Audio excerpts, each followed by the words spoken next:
Oh no, what a shame. What a shame. Here I was preparing a special episode of the show to mark Meghan Markle's 45th birthday.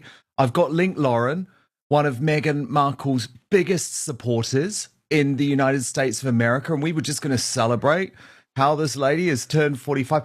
And Link, it's just such bad news because all of a sudden, this birthday, this 45th birthday, has turned into an absolute disaster for Meghan Markle with two pieces of news that could destroy her. First, she's been caught ripping off her social media videos again. Second, massive development in this Prince Harry court case that could actually end up costing Harry and Meghan millions and millions of pounds. So, Link, unfortunately, you're going to have to save all of those positive words, okay? Because while it might be her birthday, we have to follow the news, Link. It's what we do. Yes, So you remember yesterday, Meghan posted this truly bizarre Instagram story. Watch this.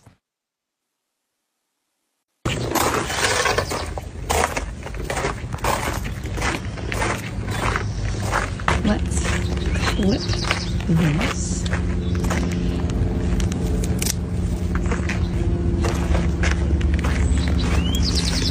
So we can make this.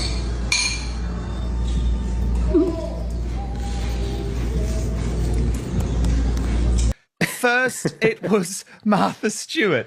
Then it was Gwyneth Paltrow. Then it was Pamela Anderson. Now she's copying the social media trad wife Nara Smith. It may be her 45th birthday, Link, but I'm sorry, this is a major scandal. The woman doesn't have an original thought in her brain. I know, and it's great to be back with you, Dan. It's always a pleasure to see you. I think you should win a Nobel Peace Prize for this journalism, this investigative journalism we're doing. Hello, we don't win awards for this. There's no justice in the world. But I agree with you. She wants to be this. Sidley. Yeah, shout out to Nancy Sidley. But it's interesting. She's tried to be this Martha Stewart character for years, but I've said Martha Stewart has authenticity, right? Martha Stewart has street cred. She did time in prison. I've always joked, Martha Stewart is blacker than Meghan Markle. I really think she has more street cred. And Meghan Markle, she's tried to be Gwyneth Paltrow. I don't think Gwyneth Paltrow wants anything to do with her. But basically, when you're a sociopath, in my opinion, you're just an amalgamation and a reflection of everyone around you, right? She became what she thought Harry wanted, and she really tried to cosplay Princess Diana and win over Prince Harry. And now she's trying to act like she's a chef and she's this Oprah, Martha Stewart, Mother Goop, Gwyneth Paltrow figure. None of it is really working. And I have a bone to pick with Meghan Markle today. So I ordered her blackberry spread last week when she released it because I try all of her products. I paid for the 2-day shipping, the 2-day air. They said it had shipped. When I go to UPS, there's not even a label that's been created. It has not shipped yet, but as ever is telling me it has shipped. So maybe Meghan Markle has pulled it from the assembly line, but I was really planning on trying it by tomorrow. But maybe she's decided she doesn't want me to have it. You don't want to taste that. I mean, who knows what's going to end up in that? Maybe a little bit of saliva. I said yesterday, I need like presidents and like Vladimir Putin. They have people who test their food before to make sure it's not poison. Like I need an intern or an assistant to try the blackberry spread before me because I'm way too scared to try it, especially now. Why hasn't it shipped? Does it exist? I'm starting to wonder if it even exists. Why hasn't it gone out yet? Link, isn't it a bit sad though, right, that here's a woman turning 45 years old, an age where actually allegedly you should be contented in life. Well, look, Link, I've actually checked that out. Samantha, her sister, insists that is her real age, and let's just say Samantha, my friend, is no fan of her younger sister. But I know that the theories on that will continue to run wild, and I'm here for it. But Link, don't you think there's something quite sad about the fact 45 years old? That is, I'm 43. You should be very content at that age, very happy about where you're at with life, very confident in your friendship groups and your career. And Meghan had the opportunity for all of that.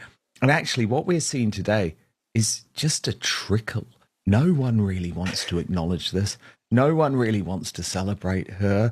She's probably going to end up having to celebrate herself. And in some ways, Link, do you feel anything sad about it? Or is it just like, I'm sorry, this is karma, bitch? A birthday that might be a private occasion for most people becomes an international news story when it involves members of the royal family. Coverage has varied widely across publications. Some outlets focused on Meghan's recent projects and future plans. Others questioned whether her current brand strategy is connecting with audiences. Editorials and opinion pieces reached very different conclusions, reflecting the broader divide in how the Sussexes are covered. It's worth remembering that commentary represents the author's viewpoint and should not be confused with established fact. Harry and Meghan have pursued several commercial ventures since stepping back from royal duties.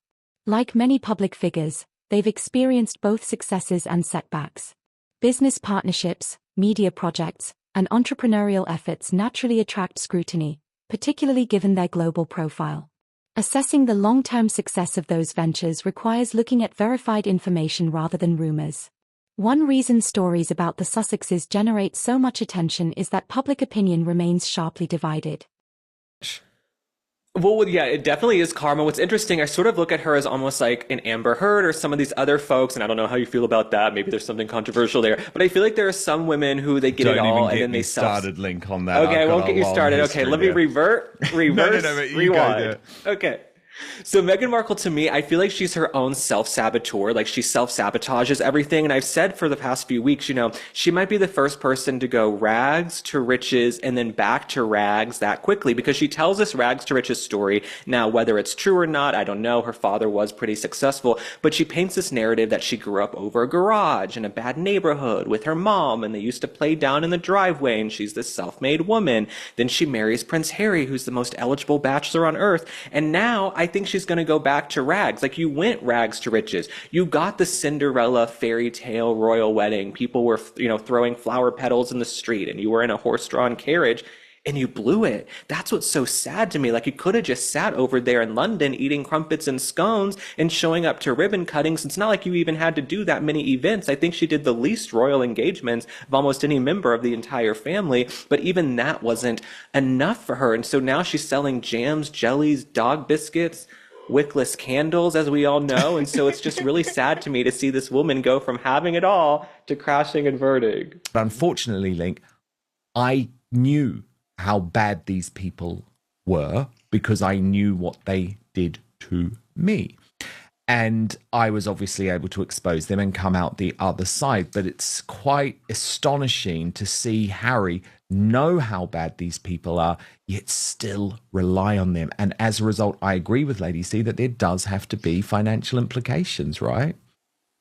Absolutely. It sort of reminds me of the show we have here called Better Call Saul. I mean, I'm sure you guys have it over there, but he's basically this scummy strip mall lawyer, this greasy guy. I'm not shocked this is who Harry and Meghan surround themselves with, and I don't think a lot of other top-notch lawyers would take the case. Number one, you don't know what kind of finances Harry and Meghan have. Are they going to be able to pay their legal fees? That happens a lot of the time in Hollywood, where you sign someone and you think you're going to take their case. Oh, they can't actually pay the bills. And I'm happy to see the folks in London and in the courts not kowtowing to them. Nobody should kowtow to these two little hucksters from Montecito. They have no power. They have no importance. She's traipsing around in jean booty shorts, making Instagram videos. She's not even on the Kardashian level at this point. Nobody should fear these two. Okay, Prince Harry is a clown. He is a fool. And I think it's very interesting timing that as soon as he has to pay all of this money, these tens of millions of dollars potentially, he's weaseling his way back in with his father, King Charles. He's warming back up to his father.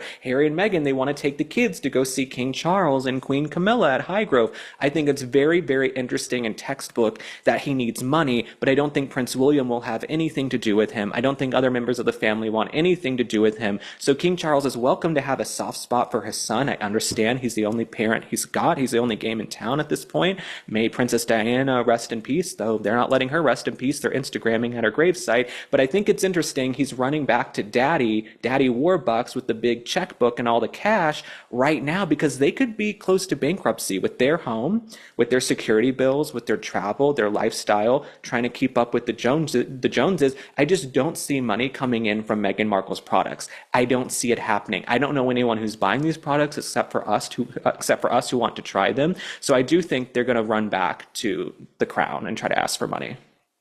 To the Real Royals link, some really lovely footage has emerged of Catherine, the Princess of Wales, engaged in an emotional conversation during her time at the Commonwealth Games. Now, this is with a real legend in the United Kingdom, Sir Chris Hoy. the famous cyclist who, unfortunately, Link, is suffering from a very severe form of terminal cancer, stage 4. He's going through treatment. And Link, people were talking about just how emotional this conversation was, and likely how, because of their experiences at very similar times of battling cancer, that Catherine just wanted to take that extra moment with him. Catherine, the Princess of Wales, is such a rock star. And even in the last few weeks, I remember when they went to Wimbledon and they had all the kids out there and they looked beautiful and Catherine looked beautiful.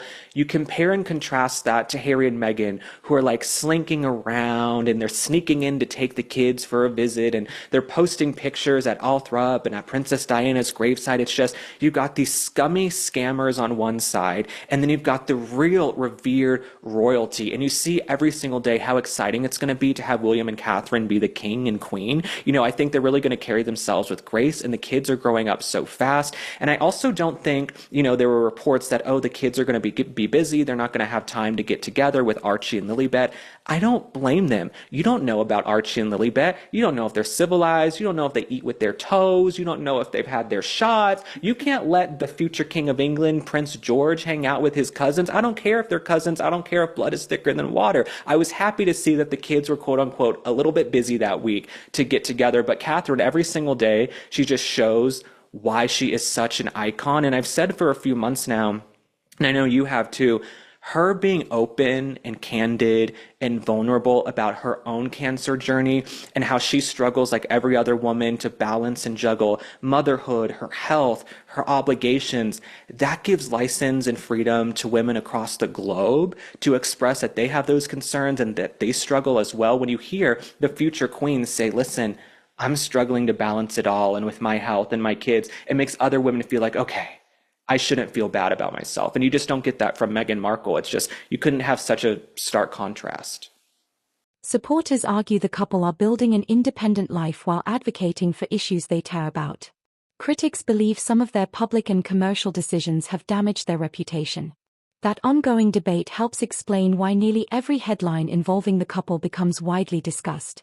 The next major developments are likely to come from future public appearances, business announcements, or official statements.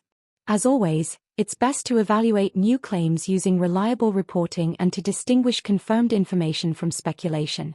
Whether you admire the Sussexes or are critical of their choices, there's no doubt they remain among the most closely followed public figures in the world. As new stories emerge, separating verified facts from opinion will remain essential. What do you think? Has media coverage become too polarized, or is the intense scrutiny an unavoidable consequence of public life? Share your thoughts in the comments below. If you enjoyed this breakdown, don't forget to like, subscribe, and turn on notifications for more royal news and analysis. Thanks for watching, and we'll see you in the next video.